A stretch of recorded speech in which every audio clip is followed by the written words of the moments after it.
Ry havako malala ho amin'ny tompo ho aminareo hatrany ane ny fahasoavana sy ny fiadanana avy amin'Andriamanitra ray sy Jesoa Kristy tompontsika. Amen. Jesoa Kristy antoky ny fanompona. Jesoa Kristy antoky ny fanompona. Zany no misongadina amin'ity mofinaina antsika ity. Timoty voalohany toko voalohany ny andininy 2:12 hatramin'ny andininy 7:10.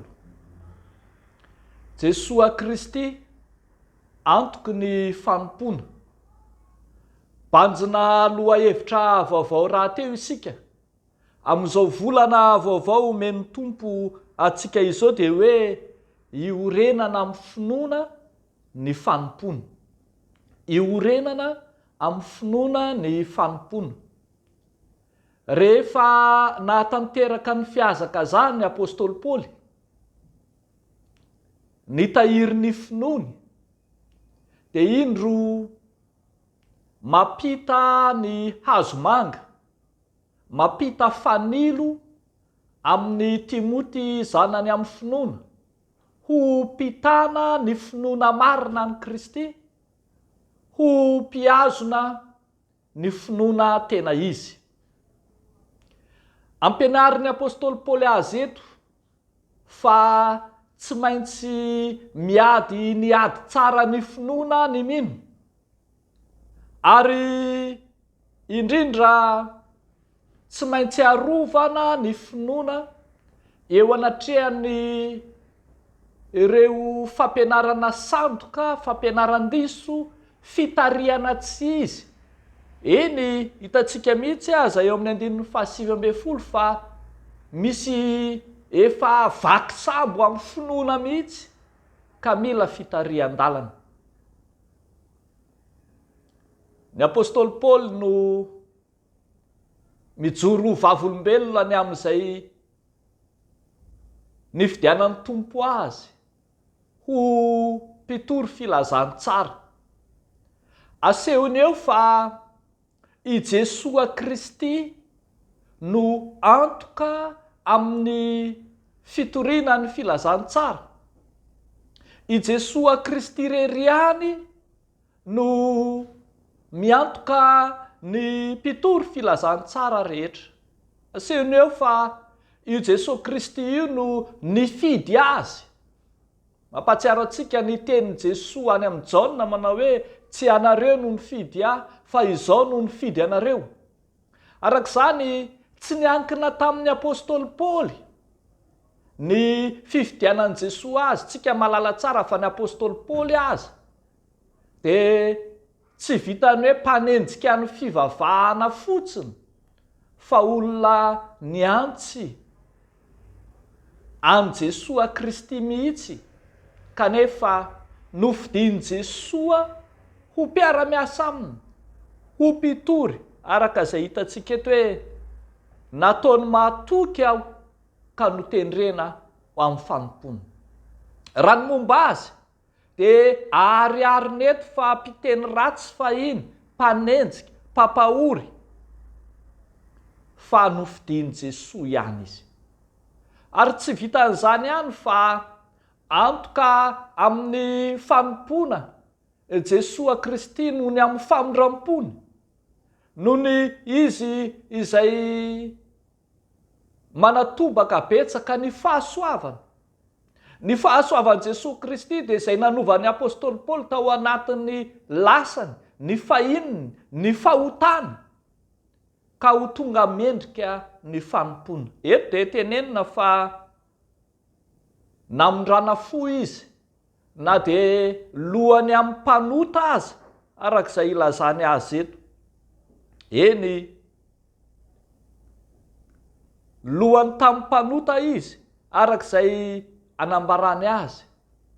Tsy mendrika, tsy nanana fahamendrehana amin'ny maha-mpanompo n'Andriamanitra, fa i Kristy mihitsy no nanova azy. Manova ny lasany, manova ny tantarany, namadika azy ho mpitory filazany tsara. ry avako malala amin'ny tompo mazava zany fa ao amin'ny Jesoa Kristy irery any no antoka ny amin'ny fitoriana ny filazantsara miantso atsika izy ho mpiara-miasa aminy tsy noho ny amintsika fa noho ny amin'izy Andriamanitra. Nisy fotoana rene ny apôstôly Paoly ny teny eny adalan'izao tontolo izao no vidian'Andriamanitra mpamenatra ny endry ary dia eto dia hitantsika taratra zany ary mijoro vavolombelona amin'izany apôstôly Paoly. Amin'ny androntsika ankehitriny ihany koa dia tokony ho tsapantsika mandrakariva fa Andriamanitra no mifidy ary izy no miantoka izay fidiny rahateo, tsy miankina amin'ny traikefa na niankina tamin'ny fahalalana sy ny fahaiza-manao n'ilay fidiana no ifidianan'Andriamanitra. Tadio tsara fa Andriamanitra tsy miantso olona manana traikefa hanao ny asany, raha tsy zany dia hifaninana amin'Andriamanitra zany.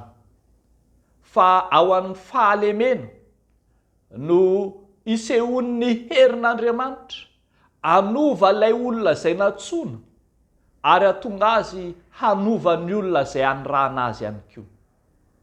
Asan'Andriamanitra lehibe eo amin'ny fiainantsika zany ny fiantsoana amin'ny fanompona, hiasan'Andriamanitra amintsika aloha voalohany ary avy eo hiasan'Andriamanitra amin'ireo olona izay hitorintsika.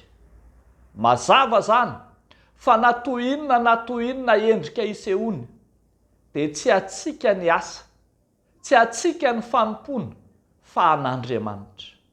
Na toy inona endrika isehony dia tsy noho ny herintsika no hiasantsika fa noho ny herin'Andriamanitra. Izay zavatra banjinitsika dia ny asan'Andriamanitra lehibe manova ny fiainantsika, manova ny tontolo misy antsika, manova izao tontolo izao mihitsy aza. Ny antoka ny amin'ny fanompona, ny antoka amin'ny fitorianan'ny filazantsara dia ny fifidianan'i Jesoa, ny famindram-pon'i Jesoa, ny fahasoavan'i Jesoa Kristy hahatonga antsika ho mpitana ny finoana tsy azo hozongozonina, finoana mafiorina tsy mihetsika ao amin'i Jesoa Kristy. Miorena ary tsara ry havako, aoreno ao amin'i Jesoa ny finoana ao, aza manaiky ho ailangilan'ny rivotra samihafa sy izay vaky sambo amin'ny finoana samihafa fa aoka hiorina tsara ao amin'i Jesoa ianao. Dia ho an'Andriamanitra irery any ny voninahitra. Amen. Ivavaka isika. Andriamanitra rainay amin'ny alalan'i Jesoa Kristy ilay efa nifidy sy niantso anay. Zinona tokoa moa izay no nantsoina aho ary zinona moa no mpianakavinay no dia nataonao hanana anjara fanompona eo amin'ny fiangonanao zahay. Fa ianao no miantso, ianao no mifidy, ianao no manendry anay ho amin'ny zara fanompona izay tsy hainay atao akory aza indraindray. Ianao no mampahomby sy mitantana ny asa fanomponay rehetra ary ianao no azahoanay vokatra ao amin'izany.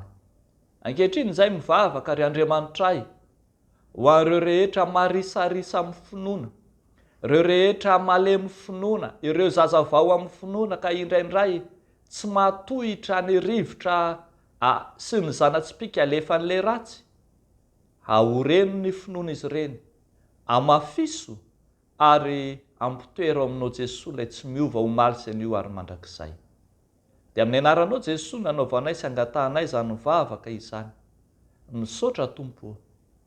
Amen.